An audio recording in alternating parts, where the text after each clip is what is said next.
Hi everyone, welcome back to my YouTube channel. Today I'll be taking us through Module 6 guided lab, creating an Amazon RDS database. After completing this lab, we should be able to create an Amazon RDS database, configure a web application to connect to the database instance. This is the architecture. We have VPC, and inside the VPC we have two availability zone 1 and 2, and inside availability zone 1 we have a public subnet hosting the application EC2 instance, and a private subnet hosting the Amazon RDS database instance. So let's move forward.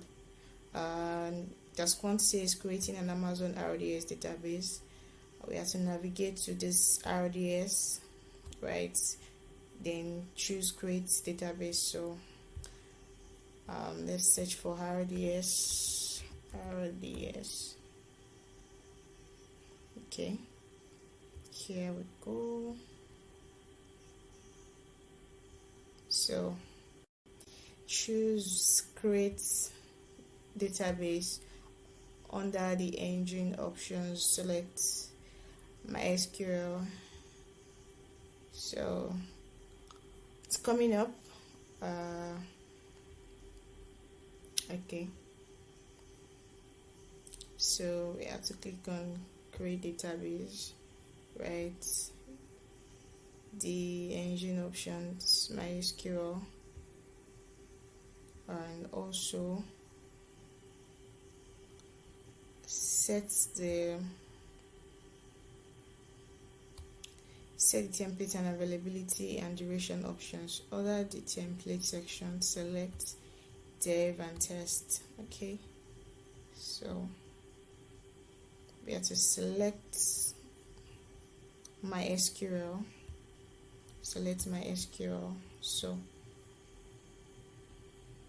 MySQL.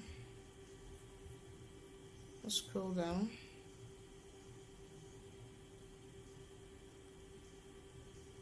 MySQL. Okay, so under the template section, select dev and test. Template, select dev and test instead of production.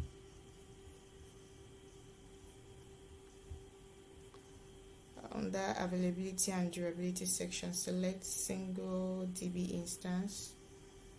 Okay, here. Okay. So under settings, DB instance identifier as this. So just copy this. DB identifier, paste it, go back. Master username admin. So I think we have this already, admin. Then you get to scroll down. User credential management, choose self manage. Then master password, copy this.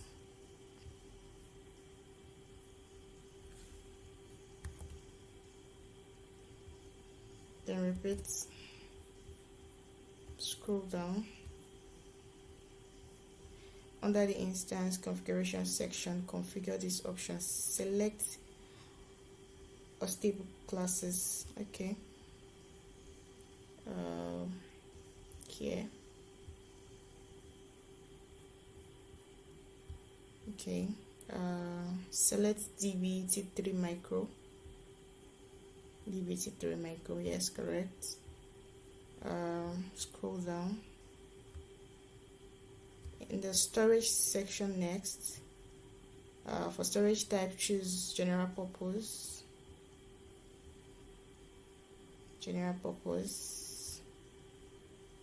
GP2. Okay, this is GP3, so you need to select 2, right? Scroll down.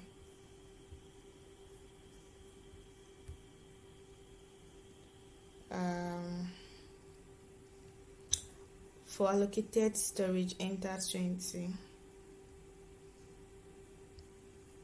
Instead of 200, just remove 10, that's 20. Expand storage auto scaling, clear or deselect enable storage auto scaling.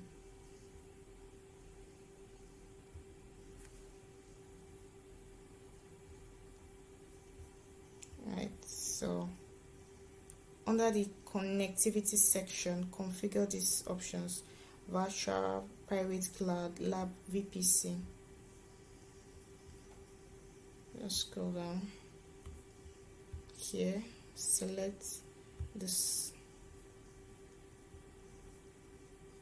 Okay, DB subnet group, keep the default section.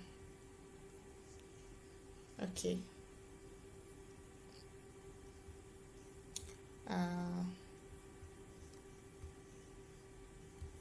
Existing VPC security group, choose DBSG.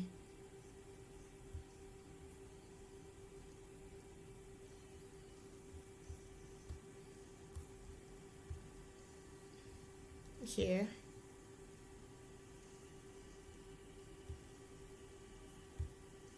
yes, remove the default. Yes, we've done that. Under monitoring section, clear, turn off, enable enhanced monitoring.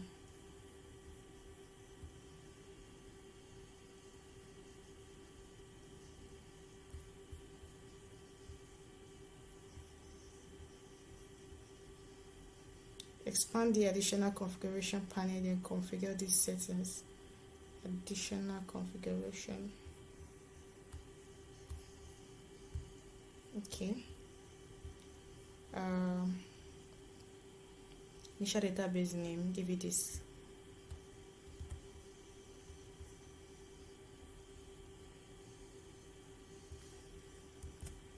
Okay. Then choose create database. Okay. Scroll down. Create. So note if you receive a prompt suggested for adding add-ons for inventory DB, just choose close.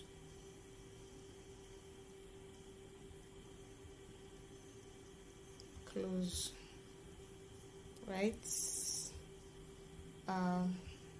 So that is done. Task 2. We have to configure web application communicating with the database instance. So just scroll down. At the top of this instruction from the Hi AWS details section, copy the value for app server public. So just click this guy. Right. So copy the value of the app server public IP, copy it.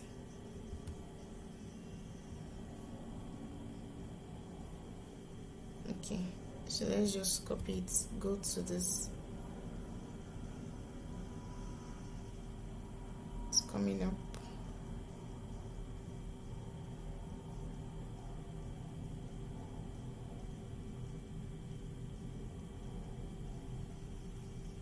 Okay,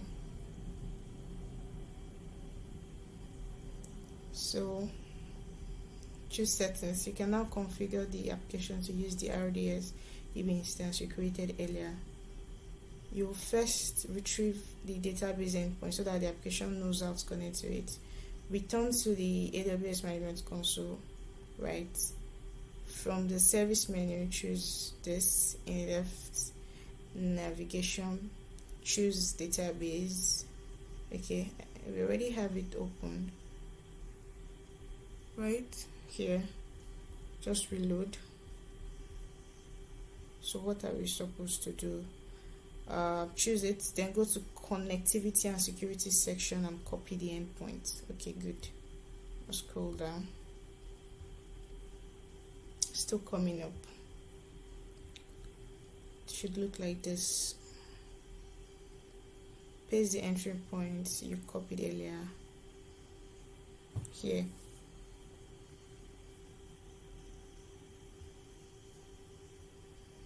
Okay, still creating, so let's just give it some time.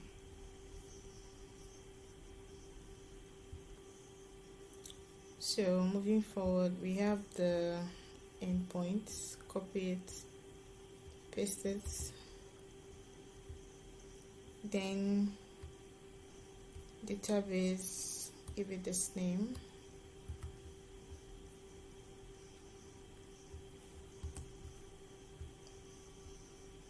admin as a username,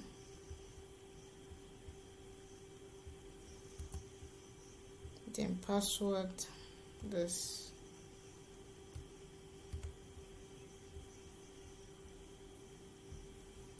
then click on save.